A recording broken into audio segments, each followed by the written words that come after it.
Hi fam, ಬೆಳಗಿನ ಶುಭೋದಯಗಳು ನನ್ನ ಪ್ರೀತಿಯ ಸ್ನೇಹಿತರಿಗೆ. ಸೊ ನಾನು ಇವತ್ತು ಹೊರಟೆ ಒಂದು ಟೆಂಪಲ್ ಹೋಗೋಣ ಅಂತ. ಸಂಡೇ ಎಲ್ಲಿ ಹೋಗೋದು ಅಂತ ಯೋಚನೆ ಮಾಡ್ತಾಯಿದ್ದೆ. ಸೊ ನನಗೆ ಇಂಟರ್ನೆಟ್ ಸರ್ಚ್ ಮಾಡಿದಾಗ ಒಂದು ನಮ್ಮ ಬೆಂಗಳೂರಿನ ಹೃದಯ ಭಾಗದಲ್ಲಿರುವಂತಹ ಒಂದು ಐಷಾರಾಮಿ ಏರಿಯಾ ಜಯನಗರ, ಸೊ ಅಲ್ಲೊಂದು ಟೆಂಪಲ್ ಇದೆ ಅಂತ ಗೊತ್ತಾಯಿತು. ಸೊ ಆ ಟೆಂಪಲ್ ನೋಡೋಣ ಅಂತಲೇ ಹೊರಟೆ. ಆಲ್ಮೋಸ್ಟ್ ಬೆಂಗಳೂರಲ್ಲಿ ಎಲ್ಲ ಕಡೆ ಓಡಾಡಿದ್ದೀನಿ. ಸೊ ಇದು ಟೆಂಪಲ್ ನಾನು ನೋಡಿರಲಿಲ್ಲ ಜಯನಗರದಲ್ಲಿ. ಸೊ ಇದೇ ನೋಡಿ, ರಾಗಿಗುಡ್ಡ ಪ್ರಸನ್ನಾಂಜನೇಯ ದೇವಸ್ಥಾನ. ಓಕೆನಾ, ಇದಕ್ಕೆ ಒಂದು ಇತಿಹಾಸನೇ ಇದೆ ಈ ಟೆಂಪಲ್ಗೆ.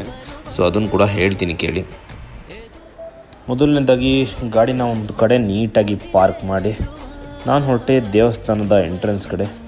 ಸೊ ನನ್ನ ಔಟ್ಫಿಟ್ ಬಂದು ಈ ಥರ ಆಯಿತು ಇವತ್ತು. ಸೊ ದೇವಸ್ಥಾನ ಎಂಟ್ರ್ ಆದೆ.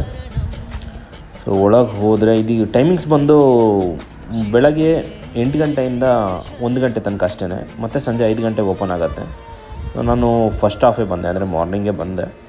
ಮಾರ್ನಿಂಗ್ ಬಂದು ಫಸ್ಟು ದೇವಸ್ಥಾನ ಎಂಟ್ರದೆ. ಆಲ್ಮೋಸ್ಟ್ ಎಲ್ಲ ಬಂದು ವಿಸಿಟ್ ಮಾಡಿ ಪ್ರಸಾದ ಕೂಡ ತಿಂತಾಯಿದ್ರು ಆಲ್ರೆಡಿ.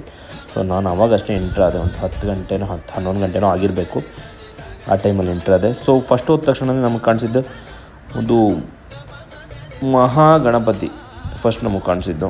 ಗರ್ಭಗುಡಿಯೊಳಗೆ ಯಾವುದೇ ರೀತಿ ಫೋಟೋ ಅಲೋ ಇರದೇ ಇರೋ ಕಾರಣ ನಾನು ಗರ್ಭಗುಡಿಯಿಂದ ಆಚೆ ಬಂದು ಅಲ್ಲಿಂದ ಝೂಮ್ ಮಾಡ್ತಾಯಿದ್ದೆ. ಅದರಲ್ಲೂ ಆ ಕಡೆ ಈ ಕಡೆ ಜನಗಳು ಡಿಸ್ಟರ್ಬ್ ಮಾಡ್ತಾಯಿದ್ರು. ಸೊ ಇಲ್ಲೊಂದು ದೇವಿಯ ವಿಗ್ರಹ, ರಾಜರಾಜೇಶ್ವರಿ ದೇವಿ ಕೂಡ ಇದ್ದಾರೆ.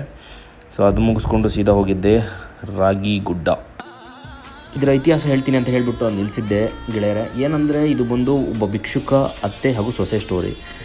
ಭಿಕ್ಷುಕ ಬಂದುಬಿಟ್ಟು ದಾನ ಕೇಳ್ತಾ ಇರ್ತಾನೆ. ಅತ್ತೆ ಬಂದ್ಬಿಟ್ಟು ಒಂದು ಹಿಡಿಯಷ್ಟೇ ಕೊಡ್ತಾ ಇರ್ತಾಳೆ, ಯಾವಾಗ ಬಂದ್ರೂ ಒಂದು ಹಿಡಿಯಷ್ಟೇ ಕೊಡ್ತಾ ಇರ್ತಾಳೆ. ಇದು ನೋಡಿದಂಥ ಸೊಸೆ ಒಂದಿನ ಬೇಜಾರಾಗಿ ಅತ್ತೆ ಇಲ್ಲ ಟೈಮಲ್ಲಿ ಭಿಕ್ಷುಕ ಬಂದಾಗ ಒಂದು ಮೊರ ಫುಲ್ಲು ದಾನ ಕೊಡ್ತಾ ಇರ್ತಾಳೆ. ಅದನ್ನು ಅತ್ತೆ ಮತ್ತೆ ನೋಡ್ಬಿಡ್ತಾರೆ. ಅತ್ತೆ ನೋಡಿದ ಕ್ಷಣ ಏನು ಮಾಡ್ತಾರೆ, ಮತ್ತೆ ಅದನ್ನು ವಾಪಸ್ ಕಿತ್ಕೊಂಡ್ಬಿಡ್ತಾರೆ ಕೈಯಿಂದ. ಯಾವ ಭಿಕ್ಷುಕಂಗೆ ಕೊಡ್ತಾಯಿತ್ತು ಆ ಮೊರನೇ ವಾಪಸ್ ಕಿತ್ಕೊಳ್ತಾರೆ. ಅದೇ ಟೈಮಲ್ಲಿ ಬೈರಾಗಿ ರೂಪದಲ್ಲಿದ್ದ ದೇವರು ಪ್ರತ್ಯಕ್ಷ ಆಗಿ ಇಡೀ ರಾಗಿಯ ಬಣವೆಲ್ಲ ಕಲ್ಲಾಗಲಿ ಅಂತ ಶಾಪನ ಹೇಳ್ಬಿಡ್ತಾರೆ. ಸೊ ಅವತ್ತಿಂದ ರಾಗಿಗುಡ್ಡ ಅಂತ ನೇಮ್ ಬರುತ್ತೆ. ಇಲ್ಲಿರೋ ಟೆಂಪಲ್ ಅಂತೂ ತುಂಬ ಅಂದರೆ ತುಂಬ ಚೆನ್ನಾಗಿ ಅಲಂಕಾರ ಮಾಡಿದರು. ಸೊ ಅಲ್ಲಿ ಇನ್ನೊಂದು ಶಿವನ್ ಟೆಂಪಲ್ ಕೂಡ ಒಂದಿದೆ ಅದ್ರ ಪಕ್ಕದಲ್ಲೇ. ಫೈನಲಿ ಬೆಂಗಳೂರಲ್ಲಿದ್ದು ಯಾರ್ಯಾರು ನೋಡಿಲ್ಲ ಮಸ್ಟ್ ವಿಸಿಟ್ ದಿಸ್ ಪ್ಲೇಸ್. ತುಂಬ ಚೆನ್ನಾಗಿದೆ. ರಾಗಿಗುಡ್ಡ ಕಲ್ಲಾಗಿರೋ ಕತೆ ನಿಮ್ಗೆ ಇಷ್ಟ ಆದರೆ ಫಾಲೋ ಮಾಡಿ, ಲೈಕ್ ಮಾಡಿ.